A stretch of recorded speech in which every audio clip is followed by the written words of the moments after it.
पानीपत के हुड्डा एसडीवीएम स्कूल के शिक्षकों का धरना आज लगातार दूसरे दिन भी जारी रहा। इस दौरान स्कूली बच्चे भी अपने शिक्षकों के समर्थन में आ गए। आपको बता दें कि स्कूल के शिक्षक स्कूल प्रबंधक पर वेतन न देने का आरोप लगाते हुए कल स्कूल के बाहर धरने पर बैठ गए थे। स्कूल के शिक्षकों ने प्रबंधन पर आरोप लगाते हुए कहा कि उन्हें कई महीने की सैलरी नहीं दी जा रही है। वहीं कुछ शिक्षकों को आधी अधूरी सैलरी दी जा रही है, जिसके चलते उन्हें काफ़ी परेशानियों का सामना करना पड़ रहा है। इसके अलावा बिना किसी कारण के शिक्षकों की सेवाएं भी समाप्त की जा रही हैं। वहीं शिक्षकों के समर्थन में उतरे विद्यार्थियों का कहना था कि प्रबंधन द्वारा उनसे फीस तो पूरी वसूली जा रही थी, लेकिन अध्यापकों को सैलरी क्यों नहीं दी जा रही। उन्होंने बताया कि यदि इसमें एक दिन का भी देरी हो जाता है तो स्कूल प्रबंधन द्वारा उन्हें ग्रुप से निकाल दिया जाता है। हम सब यहाँ स्कूल के बाहर बैठे हैं, तो हमारा कोई ऐसा बैठने का प्रोग्राम नहीं था। हमें मजबूर किया गया और हमें इन्होंने अपने शब्दों में ही कहा कि स्कूल के बाहर निकल जाइए। हम सभी लोग यहाँ पर 20-20, 25-25 साल से 15-15 साल से काम कर रहे हैं। ऐसा दुर्भाग्यपूर्ण दिन हमारा आज तक नहीं आया और हमारे साथ बहुत सारी पहले भी मैनेजमेंट ने काम किया है, हमें मान सम्मान भी दिया है। यहाँ के पेरेंट्स से हमें पूरा मान सम्मान मिला है, यहाँ के बच्चे हमें प्रचुर मात्रा में मान सम्मान देते हैं। पर लेकिन पिछले दिनों के कुछ घटनाक्रम से हमें ये मजबूर किया गया कि आपने हमारी शर्तों पे काम करना है तो करिए, अदरवाइज़ जो है आपके लिए स्कूल के दरवाजे खुले हैं। चलिए, शर्तें भी अगर देखा जाए तो अलग बात है। पर क्या डिमांड से आप लोग? एक्चुअली हमारे टीचर्स यहाँ पे अन्याय हो रहा है। हम लोगों से पूरी फीस ले गई है, लेकिन इन लोगों को आधी सैलरी दे रहे हैं। पर टीचर्स का कंट्रीब्यूशन इतना रहा है कि ऑफलाइन सेशंस में, जैसे कि पहले डाउट सेशंस हुए हैं, टीचर यहाँ पे मौजूद रहे हैं और ऑनलाइन सेशंस में भी पूरा कंट्रीब्यूशन आ रहा है। चाहे सैटरडे हो चाहे कैसे हो, पूरी असाइनमेंट्स टाइम पे भेजी जा रही है। एज ए मतलब टीचर्स का टोटल अन्याय है। तो ये देख के हमारे मतलब दिल में आग सी लगी कि टीचर्स के साथ ये क्या हो रहा है। हमारे टीचर्स जो भगवान का रूप है, आज ये स्कूल के बाहर रोड पे ऐसे करना पड़ रहा है उनको। तो स्कूल मैनेजमेंट की मतलब शेम है स्कूल मैनेजमेंट पे इस चीज़ पे। टीचर्स का पूरा साथ देना चाहिए, उन्हें फुल सैलरी चाहिए। ये एक्चुअली डिजर्व। इसको एक भी दिन लेट हो जाता है तो यहाँ पे हमारे को ग्रुप में से निकाल दिया जाता है। लेकिन ये टीचर्स पूरा सेक्रीफाइस कर रहे हैं, इनको इनकी पूरी सैलरी देनी चाहिए। इनकी सारी हक की है, इनसे इनका हक छीना जा रहा है। इनको सारा इनकी सैलरी देनी चाहिए। हमारे को नहीं पता कि क्या इनके पर्सनल रीजन है, इनके जो भी रीजन है, इनको सैलरीज नहीं दी जा रही हैं। जो हमारे टीचर्स के साथ बिल्कुल गलत किया जा रहा है। इनको इनकी सारी सैलरीज पूरी देनी चाहिए। इन्होंने अपना 100 नहीं 200% दिया। पानीपत के एसपी शशांक कुमार सावन के आदेश पर अब महीने की आखिरी शनिवार और इतवार के सभी डीएसपी अपने अपने थानों का निरीक्षण करेंगे और देखेंगे यदि थाने में कोई केस पेंडिंग है तो उसका जल्द से जल्द निपटारा किया जाएगा। बता दें आपको, यदि आपको किसी शिकायत की जानकारी प्राप्त करने के लिए पुलिस थाना या फिर पुलिस अधिकारियों के चक्कर लगाने पड़ रहे हैं तो ये खबर आपके काम की है। आपको बता दें कि अब पुलिस विभाग द्वारा नो यूआर केस प्रोग्राम चलाया जा रहा है, जिसके अंतर्गत हर महीने की आखिरी शनिवार और रविवार को शिकायतकर्ताओं को बुलाकर उनके केस की स्थिति के बारे में जानकारी दी जाएगी। डीएसपी हेडक्वार्टर सतीश वत्स ने बताया कि पुलिस अधीक्षक शशांक कुमार सावन द्वारा निर्देश दिए गए हैं कि शिकायतकर्ताओं को उनकी शिकायत पर केस के बारे में पूर्ण जानकारी और वर्तमान स्थिति से अवगत कराया जाए। उन्होंने बताया कि इसके लिए प्रत्येक महीने के आखिरी शनिवार व रविवार को सुबह 9 बजे से 11 बजे तक शिकायतकर्ताओं से अपनी केस की जानकारी प्राप्त कर सकता है। डीएसपी ने बताया कि इस कार्यक्रम को चलाने का मकसद है कि लोगों को अपने केस की स्थिति जानने के लिए पुलिस अधिकारियों के कार्यालयों का चक्कर ना लगाना पड़े। की तरफ से एक know your status of your case और कंप्लेंट का एक कार्यक्रम चला गया है। इसके दौरान हर महीने के लास्ट शनिवार और रविवार को डीएसपीस और एसएचओ लोगों की जो कंप्लेंट्स हैं उनका स्टेटस उनको बताएंगे बुला के, भाई आपका ये स्टेटस है। कोई खुद भी आना चाहिए, आके वो पूछ सकता है।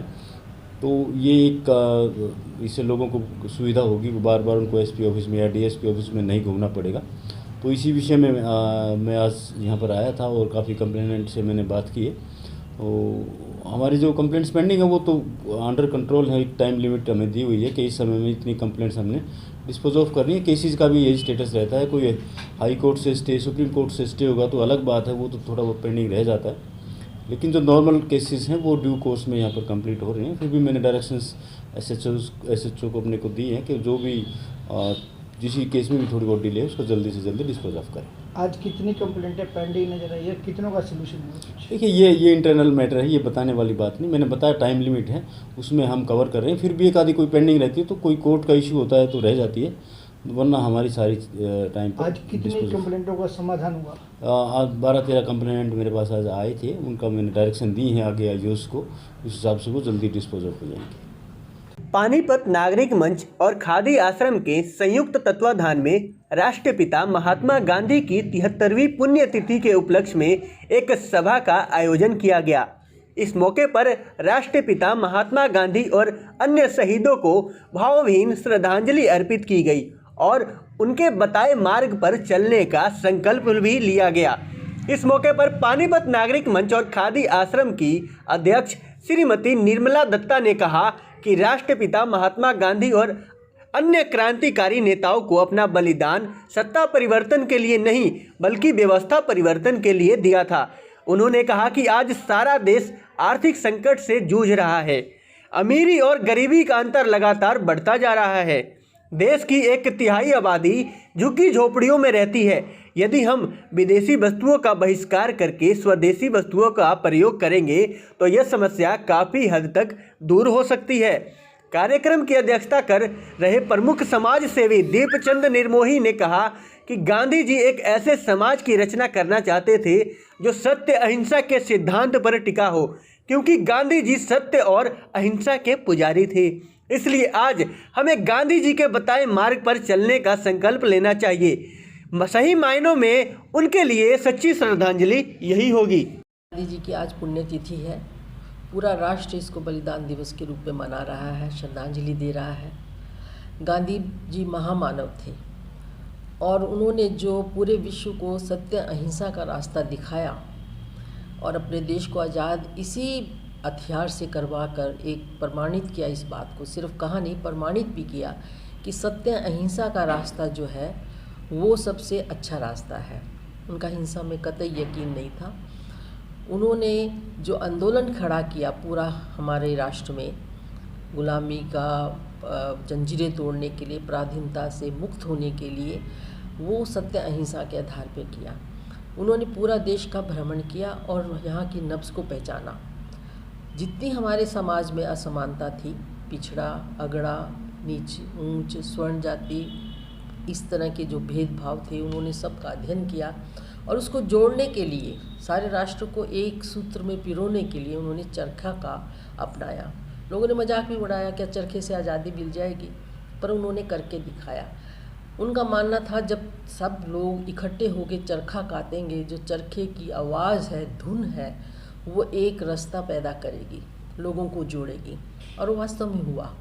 चरखा जो है स्वदेशी का प्रतीक बना, खद्दर हमारा स्वदेशी का प्रतीक बना और विदेशी कपड़ों की होली जलाई गई और उस खद्दर के माध्यम से उस स्वदेशी का हमारा उद्देश्य पूरा हुआ।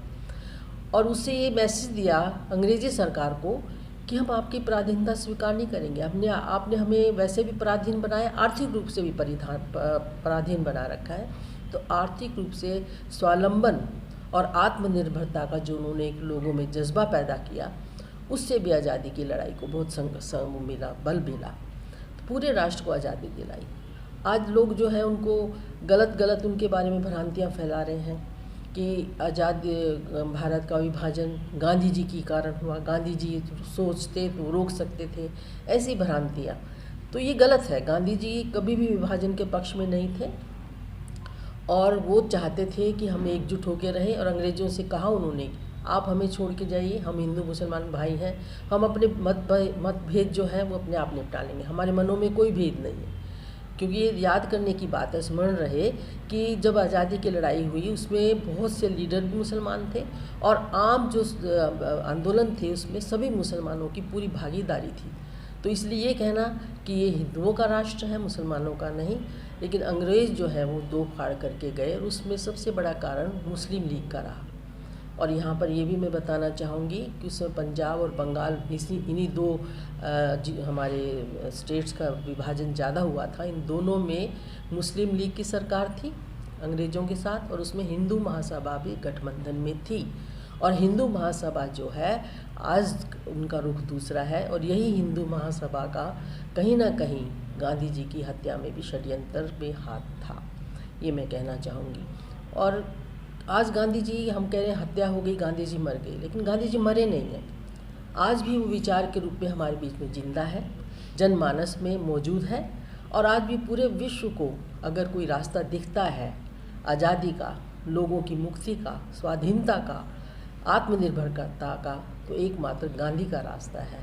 और लोग उसको अध्ययन कर रहे हैं, पढ़ रहे हैं। पूरे विश्व में उनका सम्मान सबसे ज़्यादा प्रतिष्ठित व्यक्तियों में गिना जाता है। क्या नाम है? निर्मल दत्त। बलगुर यहाँ खाद्य आश्रम में जो गांधी बलिदान दिवस पर जो कार्यक्रम का आयोजन हुआ है उसमें शरीक होने के लिए आई। जैसा कि मुझे यहाँ देखने को मिला कि गांधी जी की जो नीति थी अहिंसा परमो धर्म, आज के समाज में उसकी बहुत ज़रूरत है। दल हमेशा ही नरम और गर्म दोनों तरह के रहे, लेकिन जो असली रास्ता है वो अहिंसा पर चलकर ही हम प्राप्त कर सकते हैं। तो आज के दिन हमें ये शपथ लेने का अवसर मिला यहाँ पर कि अहिंसा परमो धर्म है।